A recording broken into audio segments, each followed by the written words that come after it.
Hello everyone, and in this video we are going to discuss about inheritance in JavaScript. So I have file inheritance.html and I open the same file here in the browser as well. And I have attached inheritance.js, and in this file we will write our code. So let's consider a scenario. So for example, we have a student. So the student has name, age, and gender. Similarly, we have a teacher. So he has also name, age, and gender. But there are some similarities like these ones, but there are some differences as well. So like the teacher gets their salary, but the student pay their fees. So there are some similarities and some differences. So we need to reuse some of our code that we can. So let's create a class. So let's create a student class, so student. And now let's create another class, so class teacher. And let's create an object of the student class. So let student 1 is equal to new student.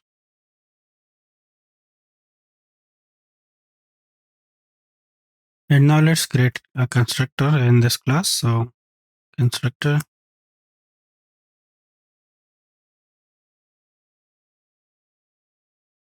and we will pass name, age, and address.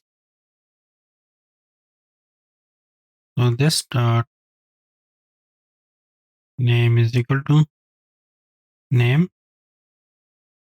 and this dot age is equal to age, and this dot address is equal to address. And we will here need the same thing here again. So let's copy and paste it.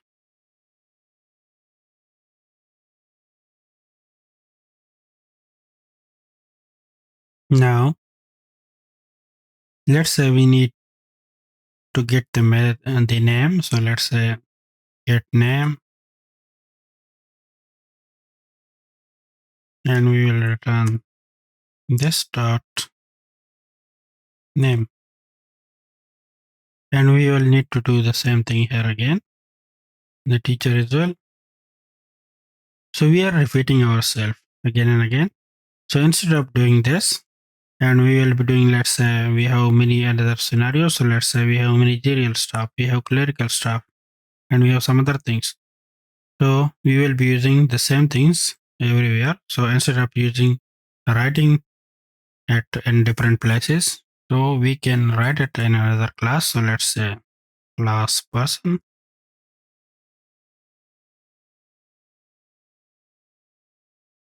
And what we can do is we can cut this code from here and write it here. So now our teacher and student class don't have any code. So all of the code is in this person class. So we need to use this code here in the student class and here in this teacher class. So what we can do is we will extend this class with this one and in this one. So let student extends person. So now we are extending this person class here in this student class.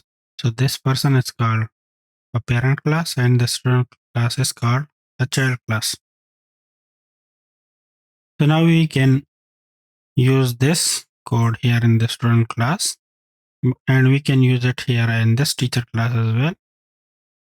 If we extend it, so extends person, so now we can use it here in this class as well.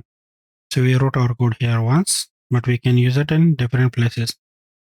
So now let's say we need to, let's console.log here. So console.log.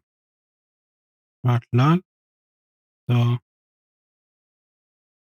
I am in person class. So you can see we are just creating an object of the student class, and it has nothing here. But we are extending it from the person class, so we are calling this constructor here from the parent class. So here you can see I am in person class.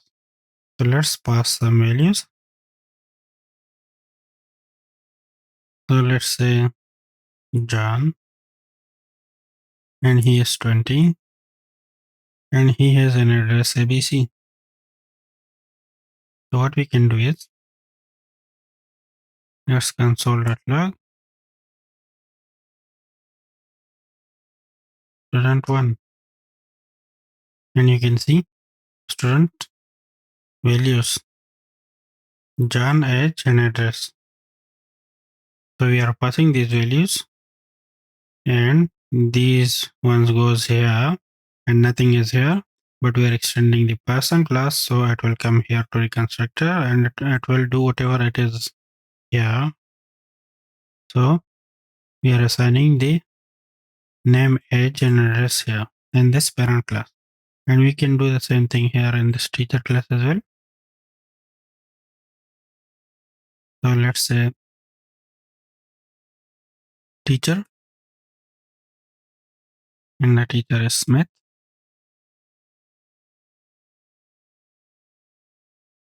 and he is 30, and he has XYZ address. And let's change the name to teacher1. And now let's console.log it.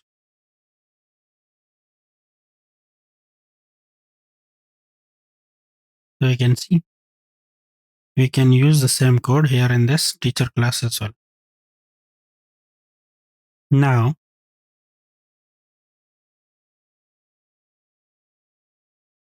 we can create this constructor class here in this class as well, but we will need to call this constructor, this parent class constructor.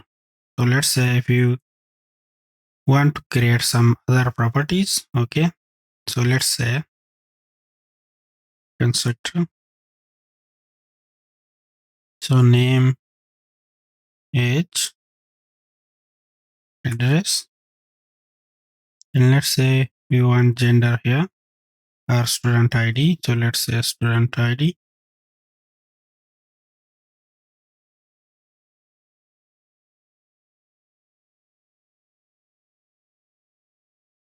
So what we can do is we will pass these three values to the parent class, to this constructor. So we will use the keyword super, and here we will pass name, age, and address. We are passing these values here to this class constructor, and here we will set this dot student ID is equal to student ID.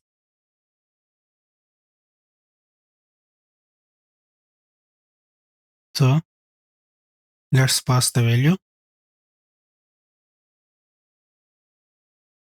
So let's say the student ID is 1234, and you can see the student ID here.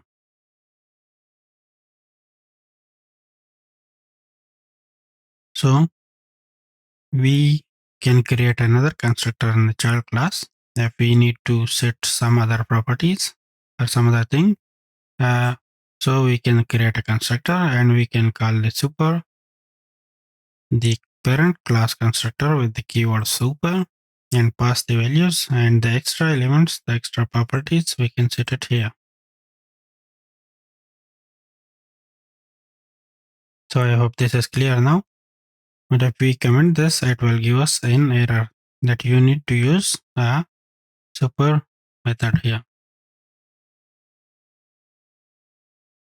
So that's how it works. Let's say we do the same thing here in this class, but here we will write teacher ID or employee ID or anything here. So here we will write teacher ID, teacher ID. Okay, and here we will pass the value. Let's say 456. So now you can get the student ID and the teacher ID. So that's how now you can see that we are using this code. Now we can reuse this method as well. So let's say student1 dot get name. So we will get the name here. Let me remove this console.log.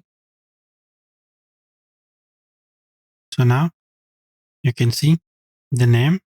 Okay, and we can do it here as well. So get name.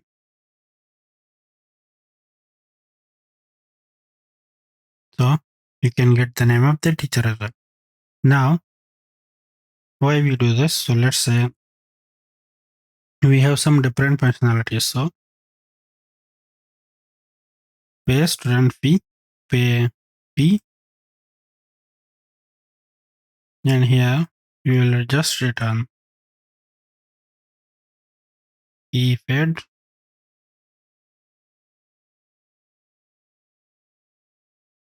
And here we will create another method and we will write to get salary.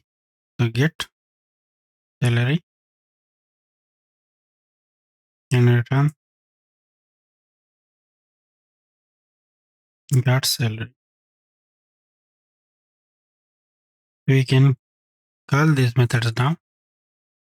So get student1.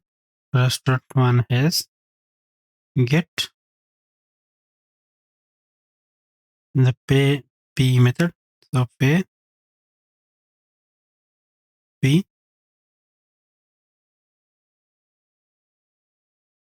and now you can see p paid. But here we can use the get salary for the teacher and he got his salary. So these are different functionalities. So we are creating it here in the student and the teacher class. The student has pay fee while the teacher has get salary. But the common things we are creating here in the constructor. Okay. Now let's say if we write here get salary, then this will give us an error, and get salary is not a function, it's student1. So this get salary is the method of this teacher class, not this student class and not this person class. So if we cut it from here,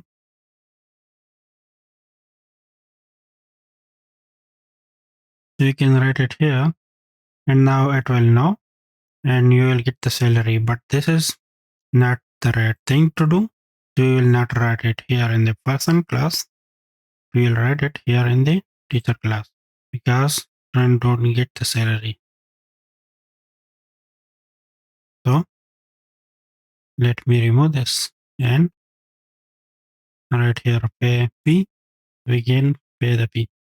So the specific functionality, specific things you can create here in this class and in this class.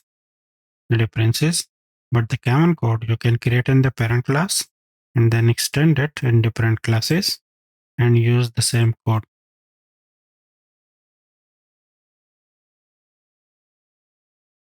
And if you want to override a method, so you can do that as well. So let's say you want to override this method from the person class. So currently we are returning this dot name, so only the name. But let's say you want to override it in the teacher class. So we will create this method again, and let's say we will return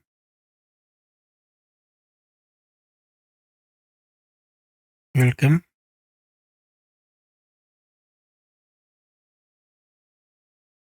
and this dot name.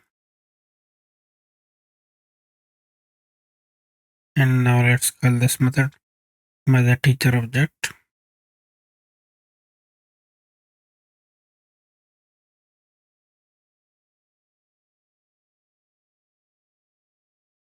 So you can see now we have welcome Smith. So we are calling this method. But let's say we call it in the student method. So get name from the student. So you will only see the name, the John. So that one, because we are returning here the name only.